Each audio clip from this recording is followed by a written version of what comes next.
You've probably found yourself in a situation where you wanted to plant a bush, flower, fruit, or something similar that you liked in your garden at least once. Most often, in that case, you can go to a garden center and buy what you want there. However, you may not find exactly the type you want, and if you need more plants, such a solution can be quite expensive. In that case, it's much easier to propagate the bush by cuttings. In the fall, with the drop of temperatures, we start pruning various plants, so that's the ideal time for propagating. Use healthy branches and make cuttings from them to expand your plantation or just make a loved one happy. On our channel, we've talked a lot about plant propagation in general, so if you want to master all the ways of successful propagation, stay with me until the end of this video. All those who follow our work have already come forward with successful experiences, so if you don't want to miss a single useful tip, follow our channel, support our effort with a like, and enjoy the world of plants.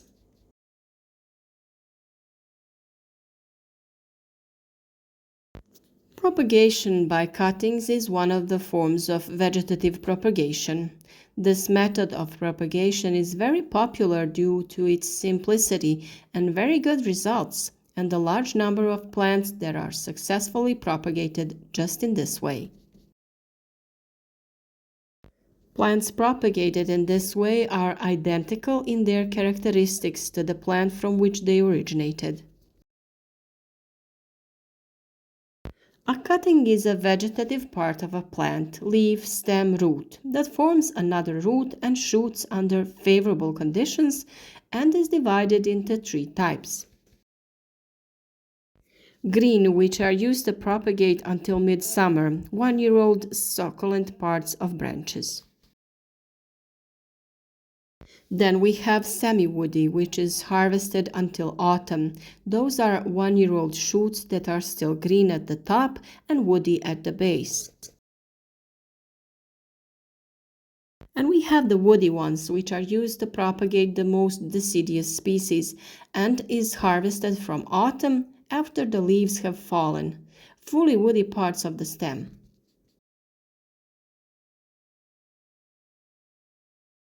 There are numerous types of evergreen shrubs that can be easily propagated by cuttings from midsummer.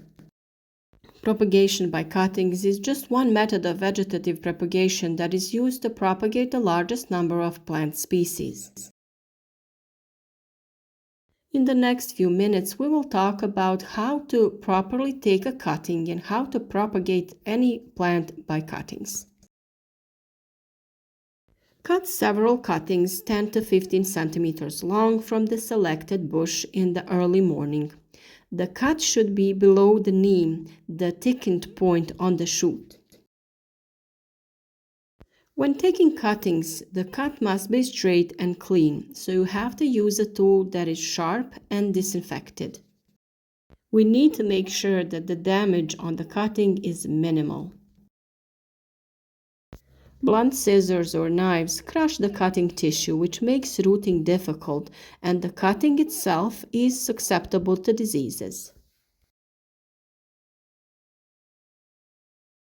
Cuttings should be planted immediately after taking them, but if they need to be transported, wrap them in a damp paper and place them in a plastic bag.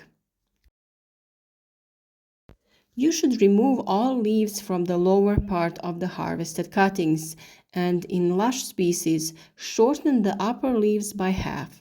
Do not tear the leaves, but cut them with a sharp knife or scissors as close to the stem as possible. The largest amount of water from the cutting evaporates throughout the leaves, and by separating it from the mother plant, we have sharply reduced the amount of water and nutrients that the cutting can provide for the remaining leaves.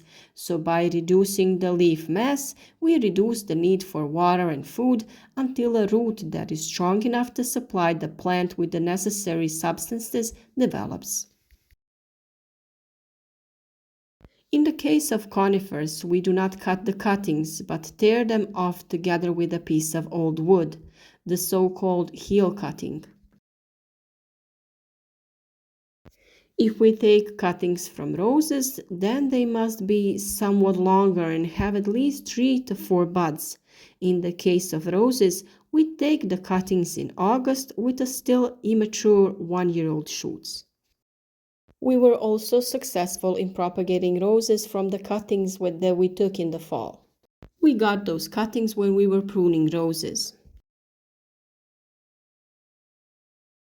The next thing that you should do, you should find a soil mixture and add it to any pot or a vase that you want to use. There are special mixtures on the market specifically for rooting, or you can prepare it yourself.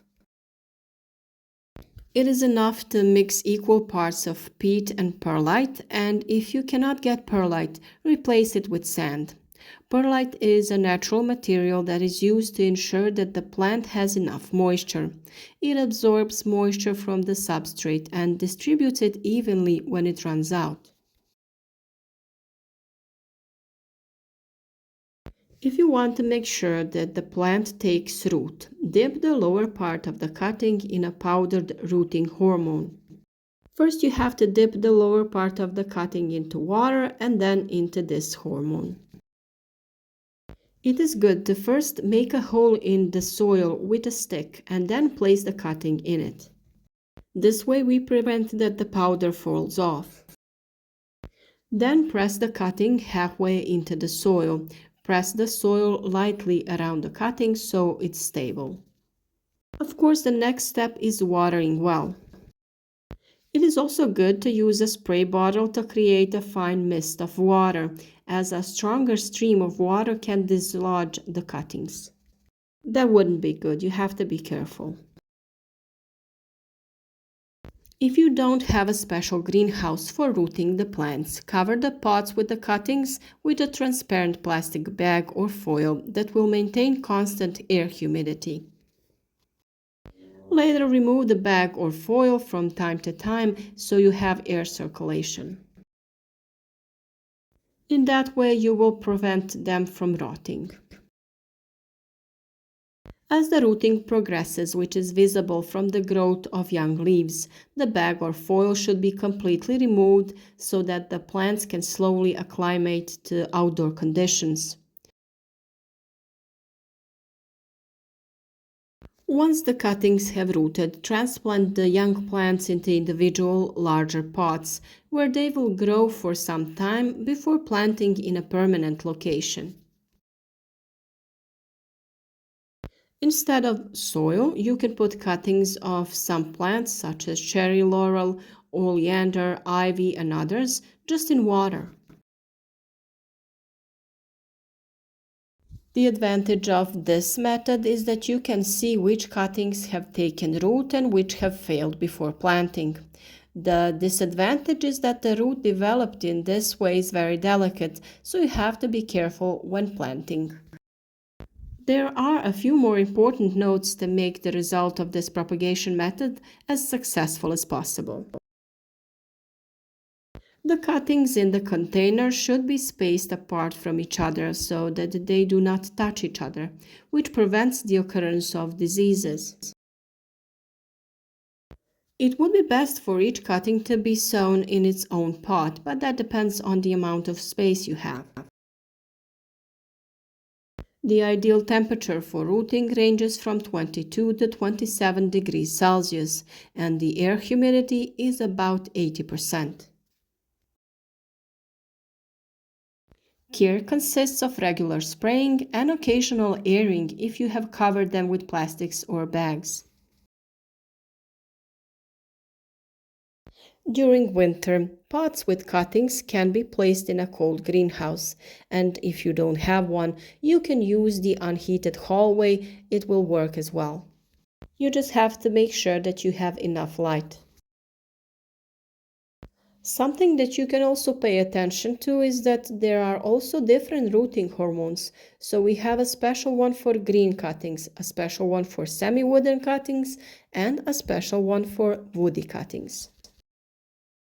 In any case, there is a substitute for this hormone, and you can find it in your kitchen cupboard. Cinnamon can be very useful in this case. Just dip the cuttings in water and then in cinnamon. You can also use honey, aloe vera, or willow twig tea. The soil around the cuttings should never be too wet, because in that case the cuttings can start to rot and your effort will be in vain. The soil should be moderately moist and never allow the cuttings to dry out completely. Some sort of plants will take root in a few weeks, while others need a few months. What is important is to be patient and not to remove the cutting from the soil to check if the plant has taken root. It will give you information with the movement of young leaves. What you need to know is that probably not all cuttings will take root, so it is recommended to prepare a larger number of cuttings than you need. If it happens that all of your cuttings come to life, I believe that you will find a place for them. And if that's not the case, you'll definitely have a nice gift for your friends or relatives. If this video was useful to you, share it with your friends on social networks so that they can also benefit from our work and our advice. Write to us your experiences in the comments and don't forget to stay with us because we bring a new useful video every day. Thank you for watching and see you again tomorrow.